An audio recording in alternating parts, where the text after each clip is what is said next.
Bienvenue dans cette nouvelle vidéo dans laquelle je vais débrief le défi de ligue auquel j'ai participé hier, donc c'était le 9 février.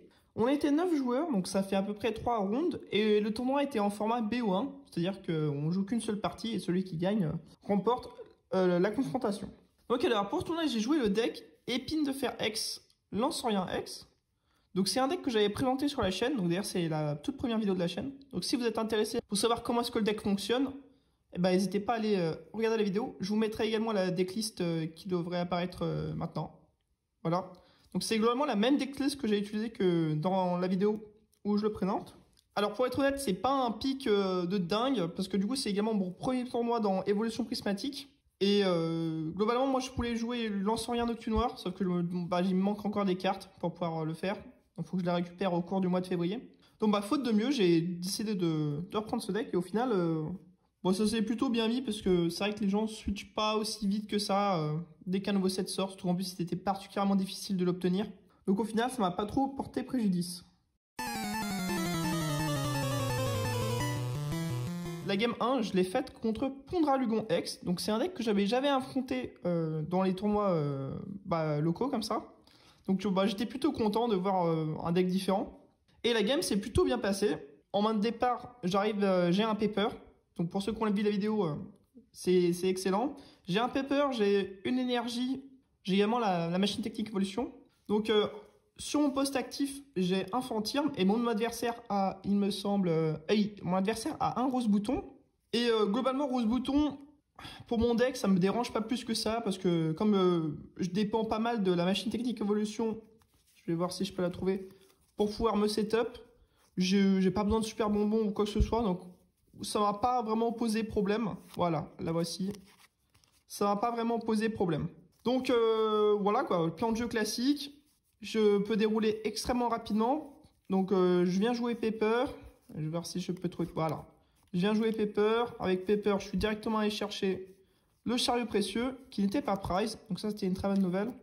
Et étant donné que j'ai déjà une machine technique évolution dans la main, il me semble que je devais récupérer la capsule booster énergie, qui est ici, voilà ça, j'avais récupéré ces cartes là, et donc grâce au chariot, je peux setup mon board très rapidement, donc je suis venu bench 3 Fantirm, un épine de fer, et comment est-ce qu'il s'appelle, un Terracool, qui a d'ailleurs été extrêmement clutch.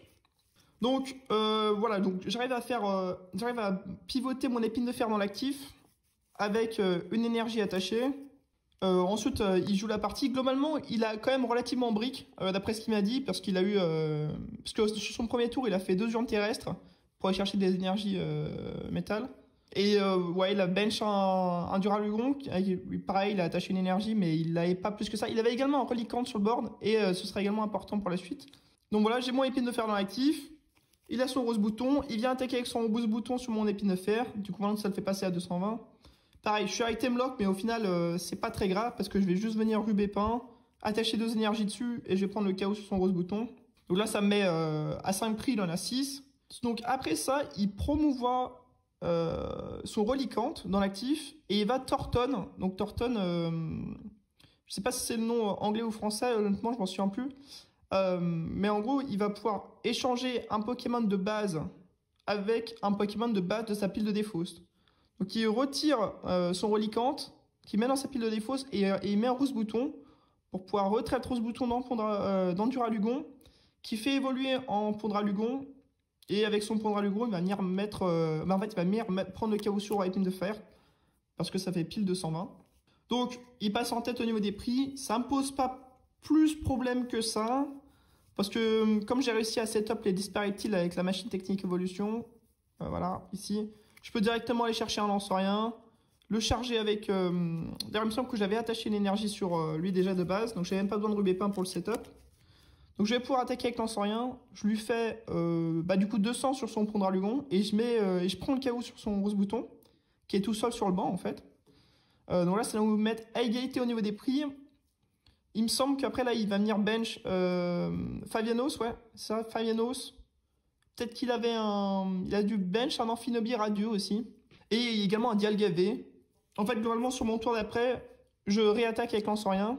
Et il me semble que j'ai dû mettre KO son Amphinobie radieux, ouais. Je prends le KO, je mets 10 sur Fezandipiti, du coup, qui passe à 200 PV. Et je mets également 50 sur son Pondralugon. Donc là, je crois qu'il va promouvoir Dialgavestar, mais il n'a pas assez d'énergie en fait pour attaquer avec. Parce que à ce moment-là, je me suis dit, mince quoi, il va pouvoir jouer 2 fois. Et potentiellement, peut-être qu'il peut faire un tour avec, pour prendre 4 prix en fait, tout simplement. Après, il me semble que j'avais peut-être pas 4 prix sur le board, donc je pouvais peut-être encore m'en sortir. Mais au final, j'arrive à me mettre dans un spot où si jamais je chope, soit attrape riposte, si jamais il prend un prix, ou alors un ordre du boss, je gagne la partie sur le spot. Et du coup, là, mon adversaire préfère concéder, quoi. Et c'est vrai que j'ai pas parlé de ça, mais en fait, le problème avec Reliquant, qu'il a discard, c'est qu'en fait, j'avais réussi à setup, comme j'avais pris ce Terra Cool, j'avais réussi à setup Terra Cool, et je l'avais fait évoluer en Terra Cruel. Voilà, donc en Terra Cruel. Il pouvait pas récupérer Reliquant de sa pile de défausse à cause du Terra Cruel que j'avais pu setup, en fait. Et ça l'a vraiment mis en difficulté parce que il pouvait pas mettre KO mon Lancerian avec son Pondralugon en utilisant l'attaque de Duralugon. Du coup, il a préféré give up la partie, c'est vrai qu'il était dans un spot, il était relativement derrière. Pour la partie numéro 2, on affronte Gardevoir. Donc ça, c'est un match-up qui me fait un peu peur avec ce deck parce qu'il y a beaucoup de cartes qui te rapportent qu'une carte récompense. Donc c'est plutôt compliqué. Il peut mettre KO très facilement ton Lancerian, très facilement ton épine de fer. Donc ouais, c'est toujours des parties un peu tendues. Donc pour cette partie-là, cette fois-ci j'ouvre. J'ai oublié de le préciser, mais pour la partie d'avant, j'avais gagné le coin flip, donc j'étais parti en deuxième. Ce qui est globalement ce que vous voulez faire tout le temps avec ce deck. Et contre des Gardevoir, en fait, j'ai pas gagné le coin flip. Et du coup, l'adversaire a décidé de partir en deuxième. Donc déjà là, je sais que c'est très compliqué pour le deck quand tu pars pas en deuxième. Donc je me dis, c'est un match-up qui est un peu 50-50, qui est pas dingue. Je pars en premier en plus, ça risque d'être compliqué. Bon, heureusement pour moi, j'arrive à avoir cette fois-ci un épine de fer en main de départ. Donc je peux directement le poser sur le poste actif. Et je vais venir... Et je crois que j'ai un paper également en main de départ. Donc pareil, très bonne nouvelle. Globalement, je fais le même plan de jeu pour mon setup. Du coup, un tour plus tard, ce qui met un peu plus en difficulté. Mais je vais pouvoir jouer paper, venir chercher le Charles Précieux et l'ATM Evo. Donc pareil, je me setup sur le board avec mes Fantirmes. Également Terra Cool que j'ai pu setup et qui peut être potentiellement important dans ce match-up. Voilà, donc je vais pouvoir me setup. En face, il a quand même une bonne sortie. Il arrive très facilement à setup. Il setup, je crois, 2 Kirlia très tôt. Et il va directement pour enchaîner avec Gardevoir, donc il est prêt à prendre des KO. Et d'ailleurs, c'est ce qu'il fait parce qu'il va venir prendre le KO sur mon épine de fer avec son Baudrive. Donc là, je me dis, c'est quand même compliqué. Surtout qu'en plus, moi j'avais épine de fer, j'avais start avec épine de fer, mais lui il a start avec flotte mèche. Ce qui fait que ça annulait l'effet d'épine de fer. Ce qui est pas spécialement très important. Il l'avait en Finobi radieux, donc j'aurais pu contrer ça. Bon, je l'ai pas fait. Donc du coup, ça l'a pas fait. Il a pu très vite filtrer. Donc en vrai, il avait quand même une bonne sortie. Au final, il vient prendre le KO sur mon épine de fer avec son Baudrive. Je décide de promouvoir Alakazam radieux que j'avais bench et d'attaquer avec. Alors, je sais pas si c'était une bonne idée, mais bon, je pense que c'était à refaire, je le referais peut-être pas, parce que je pense que c'était quand même pas le play de l'année. Mais au final, ça a fini par fonctionner, parce que du coup, avec Alakazam, c'est le truc qu'on fait jamais, d'ailleurs quasiment jamais, peut-être que je me suis dit, autant, je sais pas, autant essayer, je pense que je me suis dit, j'ai dû avoir l'impression que j'étais un peu derrière, et du coup, j'ai utilisé Alakazam radieux pour pouvoir prendre, pour attaquer. Parce que mon adversaire, en fait, est globalement Gardevoir, a énormément de cartes en main. Donc il avait 8 cartes en main. Et du coup, avec ça, j'ai pu Counter Catcher son Fortusimia, ouais. J'ai pu le Counter Catcher et le mettre KO avec Alakazam radieux. Et en plus de ça, après l'avantage de Alakazam radieux, c'est que c'est également un One Prizer. Donc bon, ça peut être joué. Et j'ai également pu déplacer du coup 20 dégâts de son Baudrive sur son Kirlia. Parce que ça me permet de le mettre à portée de l'attaque de Lancerian plongée fantôme qui met 60 marqueurs 6 marqueurs de dégâts sur son board. Donc ça, donc je me suis essayé de me setup comme ça, donc il finit par prendre le KO sur mon Alakazam. Il me semble toujours avec son Baudrive, parce qu'il avait une amulette de bravoure dessus, donc il a pu très facilement prendre des dégâts. Donc j'ai perdu mon Alakazam aussi. Et là c'est l'avantage, c'est que j'ai pu Pokématos 2 fois pour aller chercher un Rubépin. Et les pioches de Dispareptile m'ont donné un Lancerian. Et grâce à ce Lancerian, j'ai pu attaquer son Bodriv et mettre KO son Kirlia. Donc là, si je résume un peu les prix au niveau de la partie, il a pris 3 prix. Et moi, j'en ai pris 2 là. Donc je suis toujours un peu derrière. Et en fait, le tour qui va vraiment renverser la game, en fait, c'est que il va ordre du boss mon Terra Cruel. Parce que j'avais réussi à setup Terra Cool en Terra Cruel. Ce qui est plutôt pas mal dans ce match-up d'ailleurs, c'est que ils peuvent pas, du coup, si jamais ils jouent de la Sphère Nocturne, comme Gardevoir joue qu'un Hurle-Queue et qu'un seul Bodriv, ils peuvent pas juste Sylvien Nocturne venir le chercher et le poser sur son banc du coup. Mais ceci dit, il jouait quand même la canne à pêche, donc il pouvait très facilement la remettre dans son deck. Et d'ailleurs, c'est ce qu'il a fait pour remettre son Fortusimia dans son deck. Bref, du coup, il va boss order mon Terra Cruel. Donc je vais pas le chercher, mais vous comprenez l'idée. Et en fait, il va faire un misplay énorme. Et honnêtement, j'avoue que s'il n'y avait pas une personne à côté de moi, j'y aurais pas pensé. C'est qu'avec Hurle-Queue, il va venir attaquer mon Lanceurien qui est sur le banc. Et étant donné que Lanceurien est un Pokémon Terra Cristal, donc c'est ce que vous pouvez marquer en haut. Donc tant que ce Pokémon est sur votre banc, tous les dégâts faits à ce Pokémon sont annulés globalement. Et en fait, avec Hurle-Queue, il va venir attaquer mon Lanceurien qui est sur le banc. Et du coup, ça ne fait rien. Donc là, moi, en réponse, en fait, je vais jouer l'aspirateur perdu. Je ne sais pas si l'aspirateur perdu est ici. Ah oui, il est là. Donc je vais pouvoir jouer aspirateur perdu pour venir mettre KO sur Hurle-Queue en retirant l'amulette de bravoure qui était dessus. Donc il va venir promouvoir, il me semble, un flotte mèche ou un truc comme ça que je vais pouvoir mettre KO avec mon Lanceurien. Donc là, il me reste plus qu'un seul prix. Et globalement, je me sens très bien dans la partie. Enfin, je crois qu'il lui reste 3 prix à prendre, j'en ai plus qu'un. Donc là, je me dis, ah, ça va, on est pas mal. Je setup également un deuxième Lanceurien sur le bench, parce que je sais probablement que je vais me faire soit Iono, soit tampon injuste, et que je vais avoir très peu de cartes en main. Et d'ailleurs, c'est ce qu'il finit par faire. Il va faire tampon injuste, et je crois qu'il... ouais, c'est ça. Il met Mimikyu dans l'actif, et du coup, je ne peux pas attaquer avec Lanceurien, je peux juste faire 60 dégâts en gros sur son banc. Donc, il me Unfair Stamp, donc il récupère 5 cartes, j'en récupère que 2. Et également, les 2 cartes que je récupère sont pourries. Je crois que c'est une énergie, genre, je sais pas, un Peaufin, un copain Peaufin. Et alors, j'avais quand même 2 Dispareptiles sur le board, sur le banc. Ce qui m'aurait pu permettre, ce qui me renforce mes chances de l'avoir. Mais au final, je finis par top deck ordre du boss. Et du coup, je lui ordre du boss un Fortusimia et je prends le KO et je gagne la partie. Et pour la troisième partie, bon, il fallait que ça arrive. J'arrive quand même à... En fait, sur la troisième partie, j'arrive également à développer ce plan de jeu-là.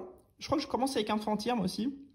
Donc pareil, j'arrive à mettre en place mon board avec Chariot Précieux, Pepper et l'ATM.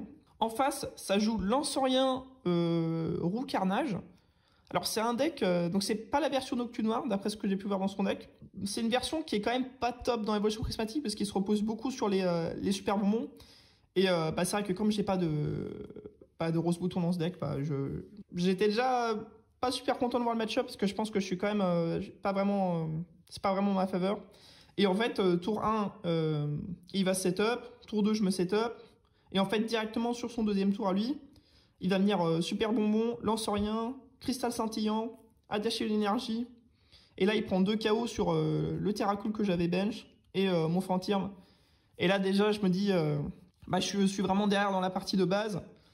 Je joue quand même la partie, même si je pense que je vais probablement perdre, parce que je dois déjà mettre 2 tours pour pouvoir mettre KO sur Lanceurien avec mon propre Lanceurien.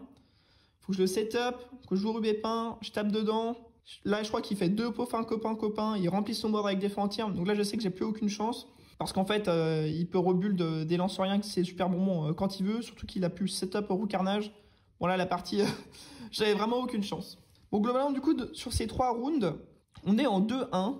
Parce que du coup j'étais plus content parce que j'ai pu récupérer 4 prize packs. Donc ça j'en suis plus content. Et d'ailleurs l'adversaire contre qui j'ai perdu m'a donné cette capsule énergie booster temps futur. Donc merci à toi. C'est sympa, je pourrais l'ajouter à mon deck. Et voilà, donc j'ai pu récupérer 4 prize packs. Donc comme je l'avais dit dans également la dernière vidéo que j'avais faite, dans ces paquets il y a des gros hits. Et surtout en fait c'est le Mew Stamp qui va pour à peu près 100 €. Donc je crois que d'ailleurs je finis deuxième du coup du tournoi en 2-1 et mon adversaire du coup finit premier. Et la première carte ce serait un Meloco. Alors je suis pas mécontent de l'avoir Parce que, comme vous le savez, ou d'ailleurs vous le savez peut-être pas, mais au Japon, ils ont déjà eu la rotation. Donc, ils sont au format d'après évolution prismatique. Et Meloko est joué dans certains decks, notamment Lansorian et Dracofeu. Donc, écoute, c'est toujours sympa de l'avoir en stock. Une Hyperball. Bon, bah, pareil, une Hyperball, on crache jamais dessus. Si jamais on veut faire plusieurs decks également, ça peut éviter d'avoir à tout le temps changer les cartes. Un Glévodo. Alors, Glévodo, bah, c'est une carte qui est surtout jouée dans le Chien-Pao, mais bon, Chien-Pao, après la rotation, a l'air de prendre un sacré coup, donc je suis pas sûr que ce soit encore joué. Oh, un pomme de fer X. Ah bah ça, c'est... Bah, je suis très content. Alors, même si Myridon, pareil, prend un énorme coup après la rotation, ça reste une carte X et une carte relativement intéressante. Donc ça, c'est vraiment très très bien. Donc, très content. Et normalement, ça doit être une énergie, et une énergie foil. Ça, pareil, super cool. D'ailleurs, c'est la première carte X que je récupère dans ces packs. Donc, non, mais clairement super content, quoi. Hop là. Et on en aura une deuxième énergie électrique. Très bien. Et bien, écoutez, premier paquet, vraiment excellent. Vraiment, il n'y a pas de quoi se plaindre. Alors, attendez que je récupère ce deuxième paquet. J'espère que je mettrai moins de temps à l'ouvrir, quand même. Bon, bah, la capsule booster énergie. Encore une Hyperball. Un Myridon. Ok. J'imagine que cette attaque est pas trop mal, mais je pense pas en avoir besoin tout de suite. Encore un Morpeko. Bah, j'en avais déjà un et ça en fait le deuxième. Bon, éventuellement, si on joue des decks obscurs, peut-être. Et un Technoradar. Je crois que c'est une carte que j'avais pas. Donc pareil, à voir si c'est joué. Et enfin une énergie. Ok. Alors. Ce sera une méga canne. Très bien. Conviction de Mortimer. Pareil, une carte que je n'avais pas. Donc content de l'avoir en stock. Pour pouvoir faire des decks. Fungus Fury. Bon, pareil, c'est pas une mauvaise carte. Donc on est content de l'avoir. Ce sera... Oh, bah voilà. Le Dodrio, alors en plus foil, donc vraiment stylé. Bah ça c'est mon pote qui le recherchait pour son Master 751, donc je pense qu'il sera très content de l'avoir. Et une capsule technique des évolutions. C'est pareil, ça c'est une carte qui pourrait être potentiellement jouée. Je l'ai vu au Japon après la rotation. Je suis pas sûr que ça reste joué. C'était joué dans les bulles de Lansorian Nocturne Noir d'après la rotation. Ça a l'air d'avoir un peu disparu des decks, donc bon, à voir. Et une énergie obscure. Très bien. Bon bah dernier pack. Alors lui je l'ai bien ouvert lui. Et on aura un Berasca. Pareil, bon je parle beaucoup de l'après-rotation parce que c'est comment que tout le monde se focus. Et ça globalement ce sera la seule protection de banc en fait qu'on aura après la rotation. Donc c'est un stage 1, ce qui est quand même pas incroyable, mais à voir. À voir. Une cape luxueuse. Pareil, une carte que j'avais pas, donc très content de l'avoir. Très content de l'avoir. Un Xatu. Bah, encore une fois, je suis content de l'avoir, je l'avais pas. Et c'est potentiellement joué dans des decks, pareil, après rotation, Lansorian Nocturne Noir. Pareil, il y a des decks qui jouent deux lignées de Natu et Xatu pour pouvoir utiliser les énergies Psy pour piocher des cartes. Donc, pourquoi pas. Content de l'avoir. Et une planche de sauvetage. Très bien. Je crois que ça doit être, je sais pas, ma 3 ou 4e planche de sauvetage. Donc, normalement, là, je suis bien équipé. Oh, et voilà. Une énergie propulsion. Donc ça, c'est une très bonne carte à mettre en combinaison avec Motisma Hélice. Donc je l'afficherai peut-être ici. Motisma Hélice, parce que vous pouvez le pousser dans l'actif et mettre 70 dégâts. Donc je crois qu'il y a un stade en jeu. Donc voilà, donc ça peut être... donc c'est pas mal dans Terrapagos, notamment dans des versions Terrapagos Dracofeu, qui jouent le stade... en anglais, c'est Area 0. Voilà, donc vous pouvez comme ça, énergie propulsion de votre Motisma dans l'actif, et vous attaquez directement à 70, ce qui est quand même, c'est un bon nombre. Donc une bonne carte à avoir. Et enfin, ce sera une énergie électrique. Ok, bon bah globalement, très content des cartes que j'ai eues. J'ai réussi à avoir une X. Alors on a quoi? Natu, Xatu. Quelques... Le Dodrio. Ouais non, c'est plutôt content quoi. Très content. Et puis surtout, le Paume de Fer X, hein, qui va pouvoir rejoindre la collection. Donc non, vraiment, enfin la collection de cartes jouables. Donc non, très content.